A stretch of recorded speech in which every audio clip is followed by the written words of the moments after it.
압권 시작합니다. 오늘 얘기 뭐죠? 사실 오늘 이스라엘하고 좀 친하게 지내는 아랍 국가 이야기? 그런 국가가 존재합니까? 예, 있습니다. 사실 이스라엘의 역사는 중동과의 전쟁의 역사라고 해도 과언이 아닌데요. 지도를 같이 보시면은 네. 이스라엘 옆에 요르단이 있고 이집트 있고 이렇잖아요. 네. 이집트와 이스라엘은 1979년에 4번의 전쟁을 거치면서 수교를 맺었고 요르단과도 1994년에 수교를 맺었습니다. 네. 그런데 비교적 최근에 수교를 맺은 아랍권 국가 중에 모로코가 있습니다. 모로코는 굉장히 멀리 떨어져 있는 국가죠. 네. 그리고 사실 우리나라는 모로코라는 이름이 좀 낯설기도 할 건데 여기에 주요한 도시 중에 하나인 카사블랑카. 아, 그건 알죠. 이름 정도는 좀 들어본 것 같습니다. 사실 북아프리카 서쪽 끝에 있고 지중해와 대서양을 끼고 있는 모로코가 왜 이스라엘하고 수교를 맺은 걸까? 그리고 또 우리나라랑 관련이 있다라고 한다면 여기에 LG화학이 네. 모로코에 가서 배터리 양극재 공장을 만들고 있습니다. 어... 여기는 왜 여기 와서 또 공장을 만들려고 하는 걸까라는 네. 이야기를 좀 오늘 해보려고 합니다. 처음에 모로코 얘기해 주신다고 하길래 뭐 또 상관도 없는 걸 이렇게 들고 오셨는데 그게 아니네요. 예. 그러니까 모로코하고 이스라엘하고 왜 친해졌을까를 생각해 보면은 여기에 관계를 주선한 대통령이 바로 미국의 트럼프 대통령입니다. 좀 난데없죠. 네. 모로코가 있는 지역을 보면은 이게 아프리카 북쪽에서 서쪽이잖아요. 네. 그럼 바로 위에 스페인이 이렇게 있습니다. 그리고 그 위에 또 프랑스가 있겠죠. 모로코 같은 경우는 프랑스와 스페인의 식민 지배를 받았다가 1956년에 프랑스로부터 독립을 했어요. 네. 근데 보면은 모로코 밑에 이 서사하라라는 데가 있거든요. 네. 이 지역도 스페인의 지배를 받다가 1970년대에 독립을 했습니다. 네. 독립은 했는데 서사하라는 국가가 아직 세워지지 않았어요. 그래가지고 여기에 그 민족주의 운동단체인 폴리사리오가 국가 수립을 위해서 지금 노력을 좀 하고 있거든요. 근데 모로코 같은 경우는 서사하라의 폴리사리오를 인정하지 않고 여기는 내 땅이다 네. 라고 주장을 하고 있는 그런 상황입니다. 이제 갈등 지역이죠. 근데 또 보면은 이 모로코하고 바로 옆에 있는 알제리가 또 사이가 별로 안 좋아요. 네. 그러면서 알제리는 서사하라의 그 폴리사리오를 지원하고 있습니다. 뭐야, 이렇게 복잡해졌어요. 모로코는 서사하라의 그 자치 정부를 인정하지 않고 알제리는 모로코랑 싸우면서 서사하라를 인정하고. 예, 그렇죠. 그런데 거기서 우리의 이제 무법자 네. 트럼프 대통령이 짠 하고 나타나서 이스라엘하고 수교를 하면 서사하라의 영유권 모로코 너 걸로 인정해 줄게. 라고 이 얘기를 한 거죠. 근데 이스라엘 입장에서는 주변에 있는 아랍 국가들과 굉장히 적대적이기 때문에 네. 더 많은 아랍 국가들과 수교를 맺어야만 평화를 유지할 수 있게 되는 상황이었던 거죠. 네. 그래가지고 오케이 그러면은 이제 이스라엘이랑 수교할게요. 네. 라고 해서 수교를 맺게 됐는데 트럼프 대통령이 이제 모로코와 이스라엘의 수교를 하게 됐을 때 그 영유권을 또 이제 인정을 해줘야 되는 거잖아요. 네. 그러면서 뭐라 그랬냐면은 모로코는 1777년에 처음으로 미국이라는 나라를 인정해 준 국가다. 미국이 모로코가 아니라 모로코가 미국을요? 그렇죠. 아, 그런 일도 있었어요? 너 미국 너 나라로 내가 인정해 줄게. 그걸 모로코가? 모로코가 해줬고 그러면서 서부 사하라의 그들의 주권을 인정하는 것은 미국으로서는 당연한 일이다. 모로코가 우리를 국가로 인정해 준 것처럼 서사하라에 대해 영유권을 우리가 인정해 주는 것은 당연한 것이다. 라고 이야기를 했습니다. 네. 그럼 도대체 1777년에는 무슨 일이 있었던 걸까? 그러니까요. 라는 이야기를 한번 해보겠습니다. 네. 이 지역은 사실 그 굉장히 무시무시한 해적단이 있던 지역입니다. 그 해적단의 이름은 바르바리 해적단이라는데 이른바 이제 이슬람 해적단이라고도 불려요. 지금 보여지고 있는 요 그림이 이제 동양의 전사 그래가지고 약간 이슬람 해적의 이미지를 보여준 거예요. 그러면서 그 해적단이 주로 활동하던 지역이 여기 모로코, 알제리, 튀니스 뭐 이런 지역입니다. 이 지역에서 얼마나 무섭게 여기 해적질을 했었냐면은 막 백인 노예, 흑인 노예 가릴 거 없이 그냥 닥치는 대로 잡아다가 노예로 엄청나게 팔아먹었던 네. 그런 무시무시한 해적단이었어요. 그리고 이 해적단 같은 경우에 정말 어디까지 활동을 했었냐면은 저 멀리 아이슬란드하고 거리가 굉장히 멀리 떨어져 있잖아요. 네. 이쪽에 활동하던 해적단이 여기까지 가서 거의 한 400여 명에 되는 백인 노예들을 잡아왔었습니다. 멀리까지도 가서. 진짜 멀리 갔었죠. 네. 그리고서 그때 그 이슬람 사람들을 통칭해서 아이슬란드에서는 이렇게 터키인이라고 불렀는데 네. 이때 한 400여 명을 납치했던 사건을 터키인의 침략이라고 불렀어요. 그래서 아이슬란드는 비교적 최근까지도 터키인을 만나게 되면 즉시 죽여라. 라는 게 법으로 있었습니다. 그때의 충격이 너무나 컸기 때문에. 네. 그리고서 한번 들어가서 존중받던 성직자, 주교도 잡아왔습니다. 그 선은 넘으면 안 되죠. 그러니까 그 선 넘으면 안 되는데 그 주교까지 여기 납치를 해가지고 결국은 아이슬란드 사람들이 돈을 주고 와서 풀어줘야 되는 그런 상황까지 된 거예요. 그리고 이제 돈키호테 소설 돈키호테의 작가 미겔 세르반테스도 바르바리 해적단에 끌려가서 한 5년 정도 노예로 지냈고요. 오죽하면 소설에서도 로빈슨 크루소가 네. 바다 돌아다니다가 해적단한테 잡혀가는 장면이 나옵니다. 네. 거기가 바로 바르바리 해적단입니다. 근데 이 지역 자체가 보시면은 여기서 미국하고 이제 유럽하고 이게 교역을 할 때 이쪽으로 왔다 갔다 할 거 아니에요. 네. 근데 요 지역을 지배하고 있던 해적단이기 때문에 미국이 영국으로부터 독립을 했는데 지나갈 때마다 바르바리 해적단이 잡아가는 거예요. 하도 잡혀가니까 경제 활동이 안 되잖아요. 네. 그래가지고 이제 처음으로 가서 돈 싸들고 가서 바르바리 해적단한테 우리 배 좀 납치하지 마세요. 이거 납치 안 하시는 대가로 이렇게 돈을 드리겠습니다. 네. 그랬더니 바르바리 해적단이 네 뭐니? 이렇게 된 거고 저는 미국이라고요. 이번에 새로 나라를 만들었습니다. 그래서 그래? 너네 나라로 인정해 줄게. 라고 해서 맞았던 게 바로 1차 트리폴리 조약입니다. 네. 그러니까 미국이 처음으로 조약을 맺은 국가로서 조약을 맺었던 곳은 모로코에 있는 해적단, 바르바리 해적단이었고 이게 역사적으로 기록돼 있는 미국이 처음으로 국가로 인정받은 그런 조약입니다. 근데 되게 아이러니하게 그렇다고 해서 뭐 그 바르바리 해적단이 조약을 맺고 돈 받고서 배를 납치를 안 했냐? 했습니다.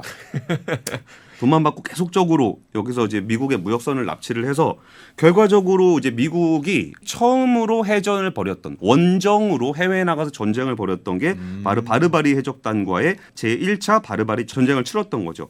뭐 역사적으로 그렇게 좋은 기억은 아니지만 이 지역 자체가 위치가 기가 막히잖아요. 네. 유럽하고 교역을 할 때 다 잡아갈 수 있는 그런 지역이기 때문에 모로코에다가 미국은 굉장히 공을 많이 들였습니다. 네.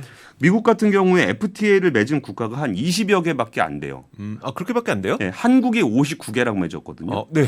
근데 미국 같은 경우에 진짜 우방이라고 할 수 있는 일본이라든지 유럽이라든지 이런 데랑도 안 맺었습니다.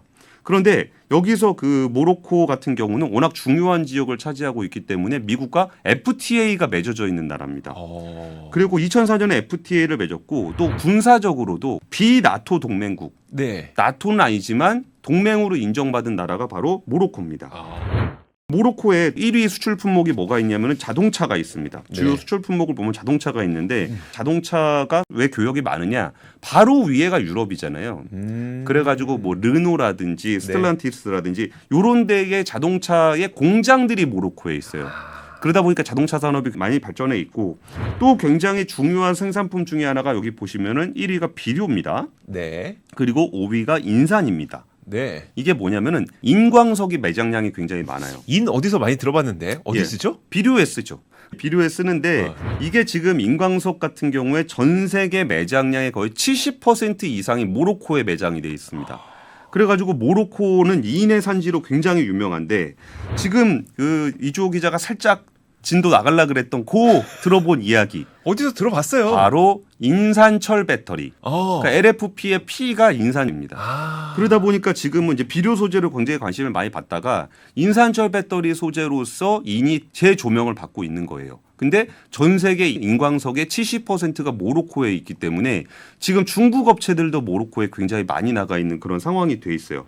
그리고 한국 배터리도 굉장히 좀 잘 나가잖아요. 네. 소재 분야에서도 원재료 확보를 위해서 모로코가 굉장히 중요한 나라가 돼 있는 거고 그러다 보니까 LG화학이 모로코에 이렇게 짜잔 하고 진출을 해서 네. 그 중국의 화유 코발트하고 합작 회사를 만들어서 거기서 LFP 소재를 만들어서 2026년부터 5만 톤 가량의 소재를 생산하는데 그러면 약 50만 대 정도의 전기차가 쓸 수 있는 분량을 생산하게 돼요. 그리고 LG 에너지 솔루션이 미국의 인산철 배터리 공장을 만들고 있거든요. 네. 근데 그게 생산 시점이 언제냐? 2026년입니다. 비슷하네요. 왜 같을까? LG 화학이 네. 여기서 모로코에 있는 인광석으로 인산철 배터리 소재를 만들고 그 소재를 북미에 있는 LG 에너지 솔루션 공장에 보내서 에너지 저장 장치라든지 전기차에 사용되는 인산철 배터리를 만드는 그런 공급망을 구축하고 있는 거죠. 그런데 모로코는 FTA가 체결되어 있으니까 배터리 소재 규정 맞게 되고. 그렇죠. IRA 보조금도 받을 수 있는 그 FTA 국가고 그리고 거기에 인광석도 많고 네. 그런 나라이기 때문에 그렇게 또 공급망이 형성이 됐을 때 우리나라 배터리에서는 원재료도 받고 소재도 만들고 네. 배터리에 대한 보조금도 받을 수 있는 그런 지역이기 때문에 이런 공급망이 형성된 겁니다. 모로코가 그렇게 중요한 국가였습니까? 예. 그러니까 뭐 사실 그 전까지는 우리가 모로코에 대해서 그렇게 신경 쓰지는 않았었던 것 같은데 네. 이렇게 뭔가 지금 공급망이 좀 재편되고 있는 상황에서 모로코란 이름을 한 2026년 이후에는 좀 자주 듣게 되지 않을까 싶어서 오늘 얘기를 나눠봤습니다. 아무도 몰랐을 것 같아요. 이거 아무도 몰랐을걸? 부분은 들어보셨을 거예요. 예. 바르바리 해적단도 어디서 들어는 보셨을 거예요. 아 대항해 시대 하면 맨날 나옵니다. 그런데 예. 바르바리 해적단에서 모로코에서 트럼프, 이스라엘 거쳐서 배터리까지 연결되는 이 이야기. 예, 압권의 특징이죠. 많은 사랑 부탁드립니다. 여기까지였습니다. 압권입니다. 압권 이조 기자가 준비했습니다. 이번엔 오레오입니다. 근데 그 오레오 어떻게 드세요?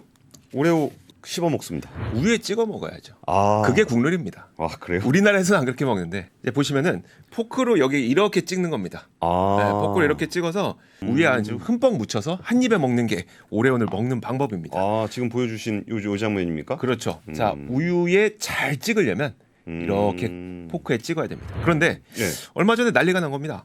포크에 딱 찍었는데 예. 부러진 거죠. 오... 왜 부러졌을까? 잘 모르겠는데요. 그냥... 크림이 적어진 겁니다. 아 크림이 네. 아 이게 크림을 줄였다. 네, 크림을 줄였다. 그래서 요즘에 미국에서 이 크림을 줄인 게 아니냐 오레오 스캔들까지 좀 벌어지고 있는 상태인데 스캔들식이나 이게 왜 그러냐면 예. 사실 오레오가 처음 출시된 게 1912년입니다. 와 그럼 되게 오래됐네요. 120년 넘게 전 세계 사람들에게 뭐 사랑을 받았던 과자이기도 하고 예. 그래서 뭐 여러 가지 이 썰들이 있어요. 뭐 예. 오레오를 지금까지 팔렸던 거를 다 쌓아놓으면 달까지 5번 왔다 갔다 뭐 한다는 다른 왜 이렇게 많이 가는 그러니까 이런 여러 가지 썰들이 있는데 그렇게 사랑을 받다 보니 여기에서 뭔가의 배신감을 느낀 소비자들이 지금 좀 반발하고 있는 거라고 보시면 될 것 같고요. 예, 예. 자, 그래서 그 오레오에 대해서 워낙 여러 가지 뜨겁다 보니까 실제로 미국 언론에서도 이 오레오에 대한 기사를 좀 쓰고 있습니다. 이 1986년 오레오와 예. 현재 오레오를 비교하는 사진을 준비했는데 야 이건 거의 마카롱 아닙니까 마카롱? 아, 근데 그거 과거 보시면 거의 뭐 이미지와 유사하게 크림이 가득 차 있는 걸 보실 수가 있죠. 예, 왼쪽이 1986년, 지금 오른쪽이 현재. 아 그러니까 86년 거는 약간 크림이 많아서 밖으로 삐져나올 것 같은 느낌. 근데 지금은 잘 숨어 있네. 아. 약간 이런 느낌이에요. 자, 그리고 한 가지 또 뭐가 있냐면 예. 그 오레오가 이제 크림이 핵심이잖아요. 그러다 보니까 크림을 좋아하는 사람들을 위해서 용량을 바꾼 것들이 많이 나왔었어요. 그래서 오리지널이 지금 보이시는 이거 우리가 요즘 먹는 거고요. 그리고 크림을 2배로 늘린 더블 스터프라는 게 있었고요. 크림을 더 높이면은 이제 뭐 메가 스터프, 더 많이 넣는 건 모스트 스터프. 미국 사람들은 가끔 보면은 이 맛있는 거를 과하게 먹는 경향이 있어요. 콜라 이만하게 먹지 않습니까? 네, 막 빅맥도 처음에 2개 넣다가 막 4개. 그렇죠. 예, 뭐 버는, 예. 4개 패티 넣고 막 이러는데 그런데 여기에서도 이제 문제가 생긴 거죠. 뭐냐면 지금 보시는 화면은 더블 스터프입니다. 이게 일반인 거죠. 그러니까 사람들이 일반을 줄이고 더블 스터프를 일반처럼 만들고 이런 식으로 계속 크림을 줄여가는 거 아니야? 라는 이야기들을 하게 되는 겁니다. 예. 이걸 우리가 슈링크 인플레이션이라고 부르는 거잖아요. 싱크플레이션. 네, 슈링크플레이션. 그러니까 가격은 굳이 올리지 않으면서 왜냐하면 소비자들의 가격 저항을 막기 위해 가격은 올리지 않으면서 제품 용량을 변경하거나 크림 내용물을 줄임으로써 마치 가격 인상되는 효과를 기업에 가져가는 거예요. 그러니까 원가를 낮춘 거죠. 그렇죠. 그러니까 오레오를 통으로 빼면 티 나니까 속에 크림만 뺐다. 그쵸. 야, 물론 이거는 뭐 의혹이죠. 예, 예. 네. 그래서 나도 슈링크플레이션을 경험했다고 주장하는 사람들이 레딧에 이미 한 10만 명 정도가 모였습니다. 아 이게 10만 명이 아주 큰 건 아닌데 그래도 꽤 많은 사람들이 저도 경험했어요 이러고 있다는 거죠. 예. 그래서 천태만상을 한번 보여드리겠습니다. 사실 저는 이번에 그 보면서 하수가 있고 중수가 있고 고수가 있다 이런 생각이 들었습니다. 자, 이건 하수입니다. 치약인데 예, 예. 치약을 뭐 빅사이즈라고 해놓고 똑같은 모양인데 크기만 줄였죠. 아 그러네요. 근데 이거는 우리가 매일 사용하다 보니까 알기 쉽습니다. 그래서 저는 이건 좀 하수라고 보이고요. 이건 하수. 이건 딱 걸렸어. 바로 걸리는. 바로 예, 걸리는 예, 하수. 예. 중수는 한 이 정도 되지 않을까 싶어요. 이거 크래커인데 예. 이제 네모난 박스에 쌓여 있잖아요. 예, 예. 박스를 열기까지 모릅니다. 근데 아. 오른쪽에 딱 열어보면 원래 이거 가득 차 있었어요. 아. 접는 부분까지. 근데 이게 이만큼 내려간 겁니다. 이게 두근두근하고 박스를 열었는데 꽝이네 그런 거네. 그렇죠. 이 정도면 박스 열기 전까지는 알 수 없으니까 중수. 그리고 또 한 가지 중수 이겁니다. 이거 조금 어려울 수 있는데 한번 찾아보시겠어요? 뭘까요? 잘 모르겠는데요. 티슈가 24개 롤이 들어가 있잖아요. 예. 다 똑같습니다. 다 똑같은데 아래 보시면 크기가 달라집니다. 4인치, 4인치, 가로 세로 4인치, 4인치였던 거를 3.9인치와 4인치. 그럼 이거 어떻게 찾습니까, 이거? 0.08인치를 줄였네요. 그렇죠. 이걸로 슈링크플레이션을 한 거죠. 자, 이거 전 이 정도는 중수. 저 고수 한번 보여주세요. 중수가 이 정도면 고수 기대되는데요. 자, 고수. 왼쪽 보시죠. 이거 세제예요. 예. 근데 왼쪽에 있는 세제통이 더 크죠. 예. 근데 그 용량이 더 작습니다. 오른쪽에 있는 세제통이 더 작죠. 오른쪽은 200이고 네. 왼쪽은 195인데 그렇죠. 통은 195가 더 커요. 야. 이 정도면 전 고수입니다, 이거. 이거 통만 보면은 더 좋아졌구나, 더 많아졌구나. 하지만 실제 내용물은 줄어든 거. 오른쪽 보시죠. 이거는 하나예요. 이건 전후가 아니고 근데 얼마나 담겼는지 보세요. 3분의 2밖에 안 담겼어요. 이게 디자인이 아니었군요. 아니 어떻게 이렇게 대놓고 적게 담지? 저는 이거는 좀 용감해서 고수 정도로 좀 평가를 해주고 싶습니다. 이건 딱 걸릴 수 있지만 용감하다. 용감하다. 이건 진짜 용감하다. 거기에다 이제 평점을 좀 주신 거군요. 용기에. 그렇습니다. 자, 그런데 이걸 우리가 좀 재미로 볼 수만은 없을 것 같은데 왜냐하면 이 슈링크플레이션은 당장 우리의 지갑이 두께가 얇아졌다는 것과 직결되기 때문인데요. 그래서 일부 국가에서도 이 슈링크플레이션을 소비자를 우롱하는 행위로 보고 규제하려는 움직임들이 나타나기도 하고 있고요. 프랑스, 독일, 브라질 이런 국가들이 대표적인데 우리나라에서도 이제 지난 14일에 추경호 부총리가 슈링크플레이션을 대놓고 비판을 했었죠. 꼼수 인상은 정직한 경영이 아니라면서 만약에 가격에 손대지 않고 줄였으면 최소한 알리려는 노력은 했었어야 된다. 그래서 이거를 뭐 공정위와 지금 어떤 부분을 개선할 수 있는지 들여다보고 있다고 했으니까 한번 기다려보는 게 좋을 것 같고요. 근데 해외에서는 일부 유통업체들이 슈링크플레이션을 고발하고 있습니다. 제조사는 슈링크플레이션을 하고서 고지를 안 했는데 이거를 판매하는 유통사가 얘는 줄였어요라고 이제 얘기를 한다는 거죠. 그렇죠. 예를 들어 뭐 오리온이 줄였다. 근데 이마트에 납품을 했는데 이마트가 보니까 오리온이 줄였는데 하면서 오리온 제품에다가 이거 슈링크플레이션 제품입니다를 태그를 박아놓는 그런 방식인데요. 왼쪽에 있는 그림은 까르푸입니다. 프랑스 대표적인 그 대형마트죠. 여기에 보면은 이 제품은 용량은 줄이고 가격은 올렸습니다. 고발하는 거죠, 이 정도면. 까르푸가 선의로 그랬다고 보기엔 좀 어려울 것 같습니다. 이걸 했던 게 언제였었냐면 9월 중순이었었는데 한 달 뒤인 10월 중순쯤에 뭐가 있냐면 제조사들과 그 까르푸와의 가격 협상 마감 시한이 있었습니다. 사실 그 까르푸 입장에서는 지금 많은 분들이 고물가 때문에 지갑을 쉽게 열지 못하는 상황에서 높은 가격 택을 붙이는 건 본인들한테도 손해잖아요. 그러다 보니까 그 제조사와의 가격 협상을 하기 위한 카드로 썼다는 평가가 좀 지대하고요. 이건 좋네요. 아무래도 유통사가 소비자와의 접점에 있는 거니까. 그렇죠. 그리고 유통사는 훨씬 더 많은 정보를 얻을 수 있으니까 이전에 거래했던 거는 100ml였는데 이번에 95ml짜리가 들어왔네. 이거 금방 알 수 있잖아요. 그렇죠. 이런 거 고지해 주는 거는 목적이 무엇이었든지 소비자들한테는 좋은 것 같아요. 소비자들한테는 좀 도움이 되는 것 같습니다. 오른쪽에 있는 건 독일입니다. 이것도 독일 마트에서 누군가 찍어 오신 건데 여기에서는 이제 용량이 기존보다 얼마나 줄었는지를 딱 표시함으로써 이거 슈링크플레이션을 그대로 좀 보여주는 그런 사례들이 좀 나오고 있어요. 한국은 좀 어때요? 한국도 요즘에 굉장히 떠들썩합니다. 그럼 오레오에서 시작했으니까 한국 오레오부터 한번 볼까요? 한국 오레오. 한국 오레오 한번 제가 준비했습니다. 보시죠. 어떻습니까? 크림이 좀 줄어든 것 같습니까? 근데 예전에도 이 정도였던 것 같은데. 제가 오레오를 20년 넘게 먹었거든요. 근데 그때도 이랬어요. 테두리도 많이 안 비어요. 예전에 비해서. 한국 오레오는 미국 오레오와 전혀 상관이 없습니다. 오레오가 토종이에요? 토종입니다. 물론 브랜드는 오레오를 쓰고 있고 그리고 레시피를 그 오레오 브랜드로부터 받아서 사용을 하고 있긴 하지만 동서식품에서 국내 공장에서 제조해서 만들어 판매를 하고 있기 때문에 한국 오레오는 미국에서 크림이 줄어든다고 한국 오레오 크림이 줄어드는 구조는 아닙니다. 전화해서 물어봤어요? 물어봤습니다. 오레오 크림 줄였냐고? 네, 물어봤어요. 그랬더니 이제 그쪽에서 전혀 상관없는데요. 그렇게 얘기를 했었고요. 앞으로의 계획도 사실 한국 오레오는 뭐 크림을 줄일 계획은 없다는 답변까지 받았었고요. 그리고 다음 핫브레이크 한번 볼까요? 핫브레이크. 오리온도 전화했습니다. 네. 지금 보이시는 핫브레이크는 이제 50g인데 지금 굉장히 오랜 기간 동안 50g짜리 핫브레이크를 우리는 먹어왔었고요. 예, 예. 최근에 발매된 게 45g, 5g 줄여서 발매가 됐습니다. 가격은 동결. 이거는 슈링크플레이션 맞네요. 맞죠, 네, 맞죠. 딱 전화를 했더니 첫 마디가 이겁니다. 저희 9년 만에 올렸는데요. 다른 경쟁 제품들 더 작은데 더 비싼데 이런 반응입니다. 자유시간 미니. 그렇죠. 그런 것들. 그러니까 사실 우리도 이해는 합니다. 원부자재 가격 올랐고 그동안 가격 안 올린 거 알았고. 근데 저희가 바라는 건 이런 거죠. 그 슈링크를 했으면 고지만 했었더라도 우리가 그렇게 싫어했겠느냐 이런 마음인 거죠.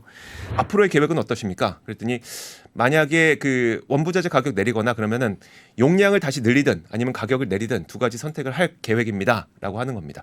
그래서 저는 이 내용을 말씀드리는 이유가 방송에 박제하고 싶은 겁니다. 박제해야죠. 예. 그러니까 우리가 이 방송에서 이게 박제해놨으니 나중에 좀 말씀에 책임을 져 주십사라는 취지에서 좀 말씀을 드리는 이거 겁니다. 보시는 분들도 꼭 기억했다가 네. 나중에 좀 물가 내려왔을 때 핫브레이크 50g 되나 안 되나? 우리 아니면 한번 가격이 뭐 지켜보시- 900원으로 내려가나 안 내려가나 이렇게 지켜보시면 좋겠네요. 예. 자, 다음 제품은 델몬트 예. 오렌지 100, 포도 100. 이제 여기서 100이 사라질 것 같습니다. 이게 오렌지 100이 100% 아니었어요? 과즙 100%라는 건데 예, 예. 지난 7월부터 이제 과즙 함량을 100%에서 80%로 낮췄습니다. 80이요? 네. 오, 많이 낮췄네요. 많이 낮췄습니다. 오렌지 천연 향료를 더했다고 합니다. 향료. 네. 용량과 가격은 같지만 과즙 함량은 낮춘 제품이 만들어진 겁니다. 아마 야. 100은 이제 못 볼 것 같습니다. 이거 나중에 이제 오렌지 100이 아니라 그냥 오렌지 이렇게만 나오겠네요. 오렌지 이렇게 나오겠죠. 이런 사례들이 해외에서도 좀 있었어요. 예를 들어 마가린 같은 거 있잖아요. 예, 예. 마가린도 이제 뭔가 줄여야 되겠는데 뭘 줄일지 모르겠는 거예요. 그래서 주요 핵심 원자재를 줄이고 물을 넣고 막 이런 식으로 해서 그런 거는 오히려 슈링크플레이션 말고 스킨플레이션이라고 부릅니다. 거의 사기에 가깝다고 해서 마가린의 케이스는 거의 뭐 스킨플레이션이라고 많이 부르기도 해요. 자, 이 외에도 슈링크플레이션으로 우리나라에서는 이제 농심에서 양파링 중량 줄이고 풀무원에서 5개짜리 핫도그 번들이 4개짜리로 바뀌고 그런데 물가가 올라서 원부자재 가격이 오른 거는 소비자들도 웬만하면 다 압니다. 그래서 원재료 가격 올렸는데 손해 보면서 땅 파고 장사하는 의도는 아닌 거고요. 예. 대신 이제 두 가지 아쉬움이 있는데 같은 제품인 줄 알고 샀는데 알고 보니 속은 것 같은 배신감이 크게 다가오니까 우리 소비자들이 현명하게 소비할 수 있도록 변경된 사항을 알려달라는 게 그리 크긴 무리는 아니지 않느냐. 이게 그렇죠. 첫 번째 아쉬움인 거고요. 예. 두 번째 아쉬움은 최근에 발표되고 있는 식음료 기업들의 실적을 보면 상당한 매출 성장과 이익 성장을 기록하고 있죠. 물론 해외에서 잘해서 그런 건 사실입니다만 그러면 가격을 조금 더 유동적으로 국내 소비자들에게 해줄 수 있었던 건 아닌가 하는 두 가지의 좀 아쉬움이 남습니다. 아무래도 고물가 시대가 되면은 누구나 다 힘든 시기가 되는 거고 소비자들 입장에서도 주머니가 가벼워지게 되면은 결국은 그 많이 사 먹을 수가 없게 되면 매출이 줄어드는 거잖아요. 네. 그래서 그런 부분들에 대해서는 좀 고통 분담을 함께 해주는 것도 약간은 미덕은 될 수 있겠네요. 네, 그렇습니다. 결론 줄여도 좋으니 공지는 해달라. 압권이었습니다. 압권 시작합니다. 새똥으로 유명한 나라가 어쩌다 미국과 중국의 최애 국가가 되었을까요? 자, 오늘 바로 그 국가에 대한 이야기를 해드릴 건데 요즘에 그에 앞서서 간담이 서늘한 뉴스가 좀 많이 나오고 있습니다. 자, 지금 보시면요. 대만군이 7개 군 공항 활주로를 확장한다. 근데 그런 이유가 뭐냐? 중국이 공격할 것에 대해서 대비하기 위함이다. 이런 뉴스가 나오다 보니까 그럼 중국이 진짜 대만을 침공할 가능성이 있나? 이런 좀 두려움이 나오게 되죠. 그리고 최근에 또 지난 22일이었는데 미국의 싱크탱크인 전략국제문제연구소에서는 또 이런 리포트를 내놨어요. 중국이 대만을 침공하는 건 아니고 예. 만약에 봉쇄를 하면 대만은 미국 도움 없이 얼마나 버틸 수 있을까에 대한 설문조사를 전문가들을 대상으로 했거든요. 예. 자, 대부분을 차지하고 있는 의견이 2주에서 기껏해야 3개월이다. 길어야 3개월. 길어야 3개월이다. 예. 이런 의견을 좀 내놓고 있습니다. 어떤 사건이 발생하자마자 이런 그 액션이 취해지고 그리고 이런 리포트가 나오고 이 이유는 바로 대만의 총통 선거 때문이죠. 예. 지난 1월 13일에 대만은 선거에서 친미 성향의 대만의 독립을 주장하는 민진당 라이칭더가 총통에 당선이 됐잖아요. 예. 그 이후에 대만을 둘러싼 위기가 고조되지 않겠냐는 걱정 때문에 여기저기서 이런 이야기들이 터져나오고 있는 것으로 보입니다. 예. 그런데 그 와중에 좀 느닷없이 등장하는 국가가 있습니다. 바로 나우루라고 하는 국가인데요. 예. 나우루라는 국가 들어보셨나요? 저는 예전에 들어보긴 했는데 이런 일이 있는지 몰랐습니다. 저는 신기했던 게 이 대만을 둘러싼 직접적인 이해 당사자였나 그런 것도 아닌 것 같은데 느닷없이 등장했는지 의아했습니다. 이 내용을 보면은 일단 미국이 공식적으로 나우루를 비난했다. 디크라이즈 비난했다는 겁니다. 예. 미국이 공식적으로 대만을 저버린 나우루의 불행할 결정을 비난했다는 게 바로 이 기사의 제목인데요. 한마디로 대만과 수교하던 나우루라는 국가가 이번에 선거를 보더니 대만과 단교하고 중국과 수교하기로 했다. 라는 선교 얘기입니다. 결과를 봤다는 건 굉장히 최근 얘기네요. 그렇죠. 그래서 13일에 선거 결과가 나왔고 16일에 이 나우루는 단교를 선언합니다. 무슨 일이 있는 거죠. 그래서 이 나우루가 도대체 어떤 국가인지부터 한번 살펴보도록 할게요. 나우루는 세계에서 세 번째로 작은 국가고 나우루의 국토 면적이 21제곱킬로미터 정도가 된다고 해요. 그게 용산구가 21.87입니다. 용산보다 작네요. 용산보다 작아요. 제가 이 그림을 보여드리는 이유가 뭐냐면 이 왼쪽 하단에 보면 기다랗게 도로 하나 보이시나요? 예예예. 네. 예. 이거 공항 활주로입니다. 공항 활주로가 그냥 나라의 이만큼을 차지할 정도로 작다는 걸 좀 보여드리고 싶은 거고 예. 인구가 한 14,000명 정도 되는데 그 잠실 엘스 있죠. 예. 거기가 5,600세대 정도 되거든요. 여기가 한 14,000명 정도 살아요. 네. 물론 저기가 이제 아파트는 아닐 거니까. 네. 근데 인구는 잠실 엘스 정도 된다는 거죠. 그러니까요. 예. 되게 작은 국가입니다. 근데 나우루가 어디에 위치해 있는지를 보면요. 자, 호주가 아래에 있고 그리고 이제 한국, 뭐 중국, 러시아 이 위쪽에 있고 태평양이 오른쪽에 있죠. 이 점 요거 보이지도 않습니다. 요 점. 좀 이조 기자가 찍은 거죠. 요 안에 있는 점. 요 요 빨간색 동그라미 안에 있는 점이 저 나우루. 동그라미 많아지도 않을 거 아니에요. 그렇죠. 훨씬 작죠. 안 보이죠. 네. 여기에 나우루가 위치해 있어요. 근데 이 위치가 상당히 그 나우루의 어떤 흥망성쇠를 좌우했던 역사를 만들게 되는데 그게 뭐냐면 앞서 새똥으로 만들어진 국가라고 말씀하셨잖아요. 예. 방금 그 위치가 호주가 있고 여기 태평양에 있으면 이쯤 어디입니다. 그러면 철새들이 남반구에서 북반구 그리고 북반구에서 남반구로 옮겨가는 와중에 이 지역을 꼭 지나가게 돼요. 근데 철새가 태평양을 지나가기 위해서는 중간에 쉬어야 되잖아요. 예. 그 쉬는 지점이 바로 나우루라는 국가였던 거고 그럼 새들이 쉬면 뭐 하겠습니까? 먹고 싸고. 먹고 싸고 하다 보니까 새똥이 엄청나게 수천 년 동안 누적이 된 거죠. 예. 그 새똥은 바로 그 유명한 인광석으로 굳어지게 됩니다. 인광석이라고 하는 것은 여러분들 다 아시겠지만 인산염과 질소 화합물로 이루어져 있기 때문에 인산염은 비료로 쓰이고 인산비료는 이제 농업의 혁명을 가져온 물질이었기 때문에 만약에 역사적으로 인산비료가 없었다면 우리는 지금 이렇게 잘 먹고 잘 살 수가 없었다라고 할 정도로 혁명적인 발견 가운데 하나가 바로 인산비료고 어쨌든 거기 자원국이네요. 자원부국이죠. 어느 정도 자원부국이냐면 이게 1940년대에 나우루의 인광석이 얼마나 차지하고 있는지를 보여주는 건데 지금 빗금친 부분 있죠? 예. 빗금친 부분 모든 것이 다 인광석입니다. 이게 해안가 제외하면 다 인광석이었던 거예요. 와. 얼마나 많은 인광석이 있었겠습니까? 그래서 인광석 때문에 사실 굉장한 부유를 창출하기도 했었죠. 그래서 네. 그 역사를 한번 살펴보도록 하겠습니다. 사실 1980년대에는 인광석 수출을 엄청나게 하다 보니까 미국보다 부유했던 국가였습니다. 1900년대 초에 비료로 사용 가능한 인광석이 발견되고 막대한 인광석을 수출하게 되자 이게 1980년대에는 나우루 1인당 국민소득이 3만 달러 수준이었다고 하는데 당시에 미국 1인당 국민소득이 $10,000에서 한 13,000달러? 그 정도였었어요. 우리나라는 그때 $10,000나 됐을라나? 안 됐죠. 예. 2,000달러 막 이 정도 됐을 겁니다. 우리나라는. 그러니까 와 인광석 자원부국으로 얼마나 큰 흥을 했는지를 볼 수 있습니다. 실제로 이거는 아시아개발은행의 자료인데요. 예. 1900년대 초에서부터 그리고 2000년대 초에 들어서기까지 나우루가 인광석을 얼마나 많이 캐서 수출을 했었는지 그리고 땅덩어리가 좁다 보니까 결국은 고갈이 될 수밖에 없잖아요. 그렇죠. 뭐 새똥이니까. 네. 새똥 싸는 양보다 캐는 양이 훨씬 빨랐으니까 예. 얼마나 빠르게 고갈이 되어서 수출이 제로에 가까워지게 됐는지를 보여주게 되는 겁니다.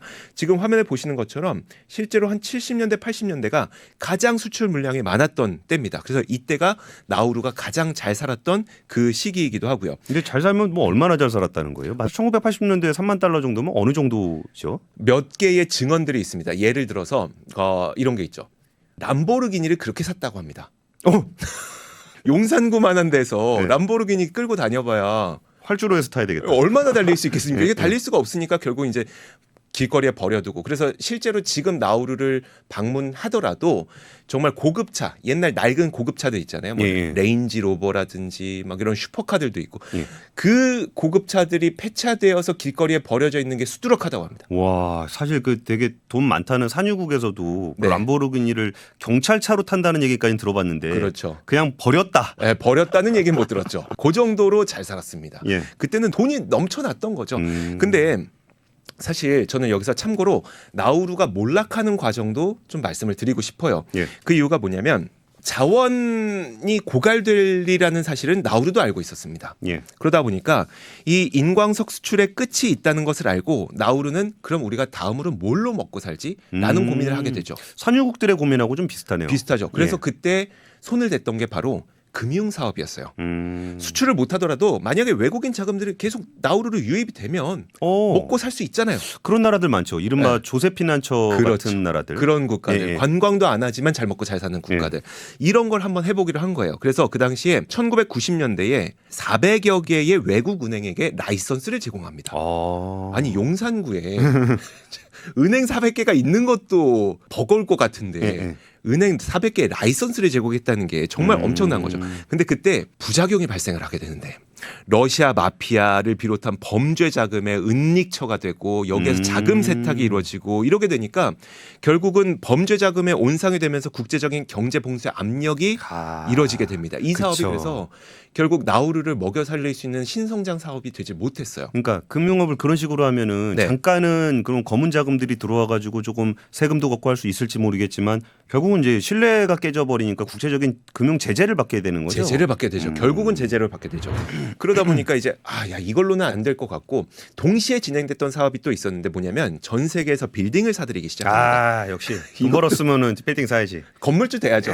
창업한 다음에 이제 엑시트하고 건물주 되는 예. 뭐 그런 건데 지금 보시면은 이제 그 왼쪽에 보이는 게 1970년대에 호주 멜버른에 이 52층짜리 빌딩을 사거든요. 이 빌딩의 이름이 나우루 하우스입니다. 그리고 1990년대 하와이 호놀룰루에 이 또 빌딩을 하나 사게 되는데 44층짜리 나우루 타워입니다. 네.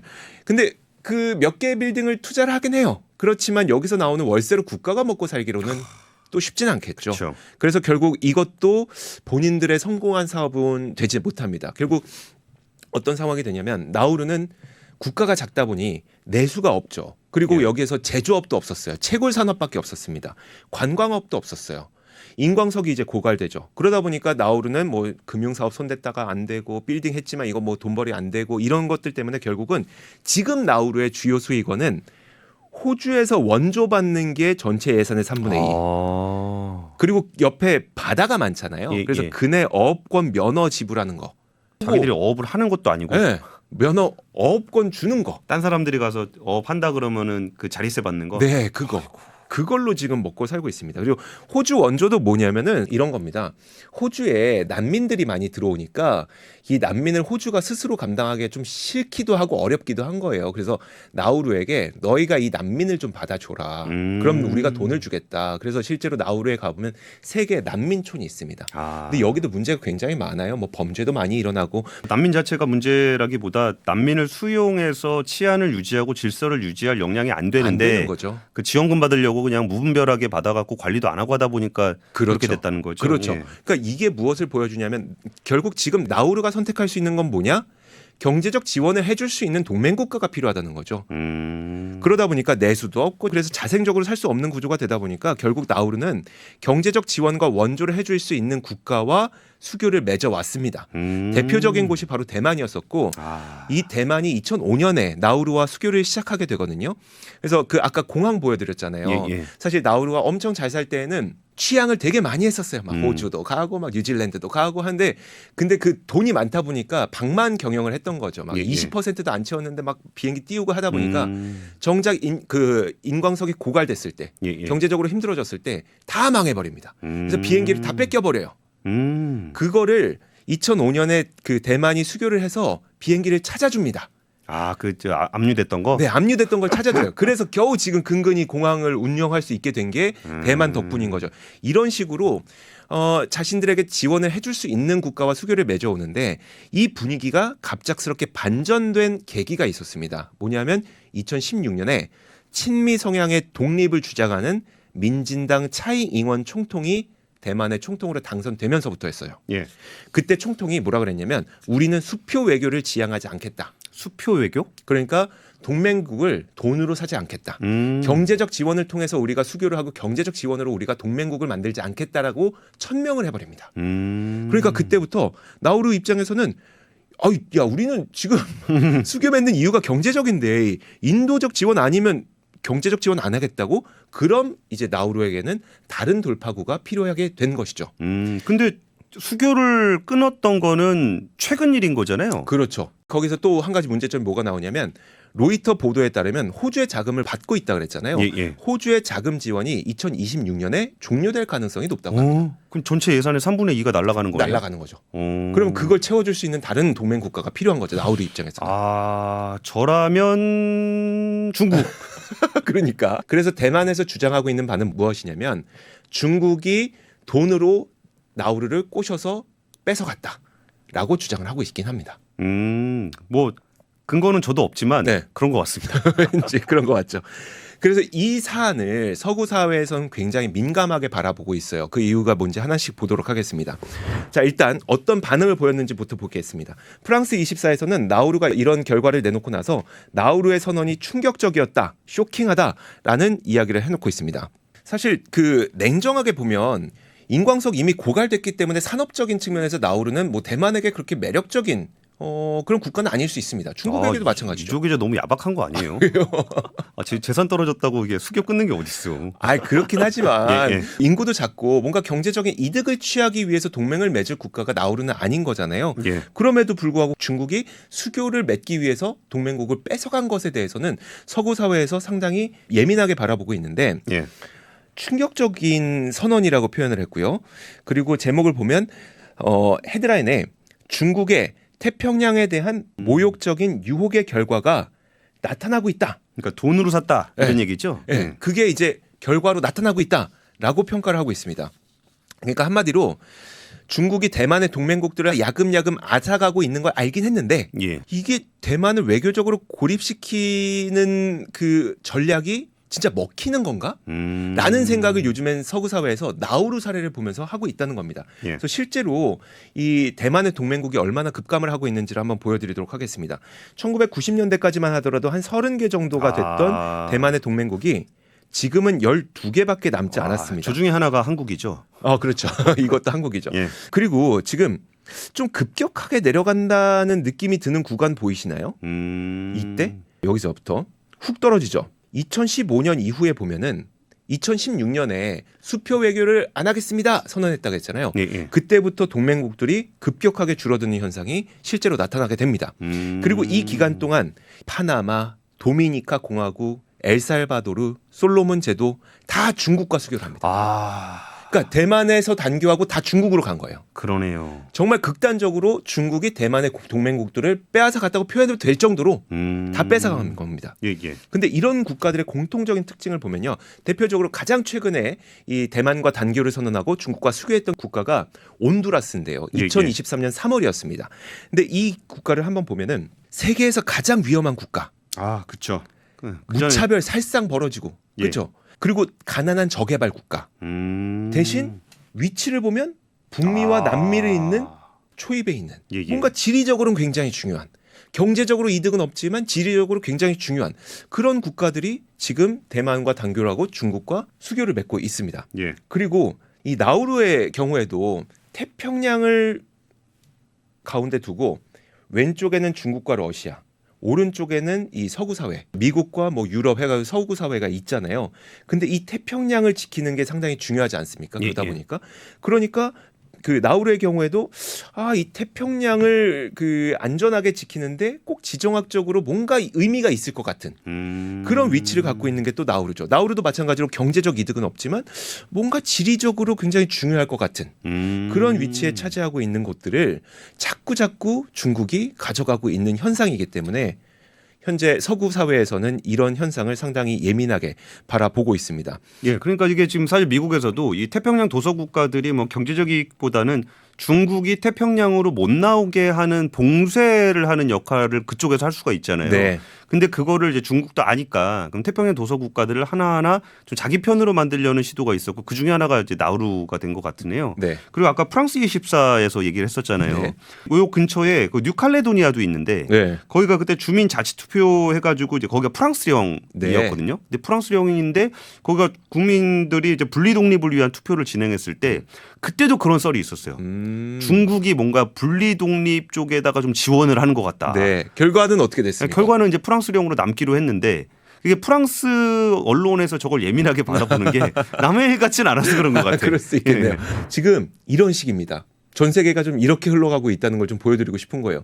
서로 동맹 국가를 만들기 위한 노력은 뭐 유사일에 한 번도 없었던 적이 없잖아요. 그렇긴 예. 한데 최근에 경제적으로 크게 득될 게 없어 보이는데도 지리적으로 상당한 의미를 가질 것 같은 그런 국가들을 대만으로부터 중국이 빼앗아오는 야금야금 삼키고 있는 그런 현상이 있어서 현재 그 대만 선거 이후에 이런 상황을 국제사회에서는 좀 예민하게 바라보고 있다는 겁니다.